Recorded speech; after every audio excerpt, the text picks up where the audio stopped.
اللہ سب سے رحم کرنے والے، سب سے محبت کرنے والے، وہ جو ہر گھر میں محبت اور رحمت رکھتا ہے۔ میں اپنے ہاتھ تیرے سامنے الفاٹے ہوں، دل امید سے بھر کر، اور یہ خالص دعا کرتا ہوں ہر والدین اور ہر بچے کے لیے۔ عرب تو جانتا ہے ہر گھر کے اندر کی جدوجہد کو، ان کہے ہوئے درد، خاموش فکریں، غلط فہمیاں، اور وہ محبت جو کبھی کبھار روزمرہ کی مصروفیات اور دباؤ کے نیچے دب جاتی ہے۔ اے اللہ، والدین اور بچوں کے دلوں کو ایک دوسرے کے لیے گہری محبت، احترام اور نرمی سے بھر دے۔ آمین۔ اے اللہ، ہر تنازع، سخت کلام، فاصلہ، تکبر اور وہ ہر رنج و کینہ جو ان کے رشتے کو کمزور کر چکا ہے، دور کر دے۔ اسے معافی، رحمت، صبر اور نرمی سے بدل دے۔ آمین۔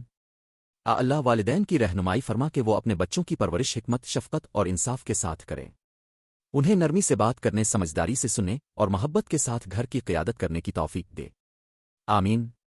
اے اللہ، بچوں کو ہدایت دے کہ وہ والدین کا احترام کریں، بھلائی میں ان کی اطاعت کریں، ان کی قربانیوں کی قدر کریں اور ان کے دلوں کو نرم کریں۔ انہیں اپنے والدین کے لیے دنیا اور آخرت میں خوشی اور سکون کا ذریعہ بنا دے۔ آمین۔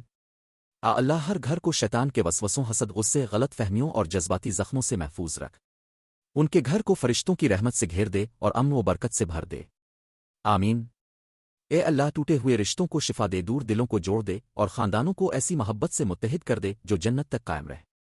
اور جب ان کا آخری لمحہ آئے، والدین اور بچوں کو بلند ترین مقام جنت الفردوس میں جمع فرما، بغیر حساب و کتاب اور بغیر کسی مشقت کے۔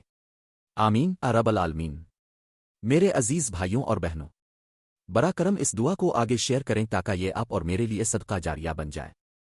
کسی کا خاندان آپ کی وجہ سے شفا پا سکتا ہے۔ اللہ آپ کو بے پناہ جزا دے۔ آمین۔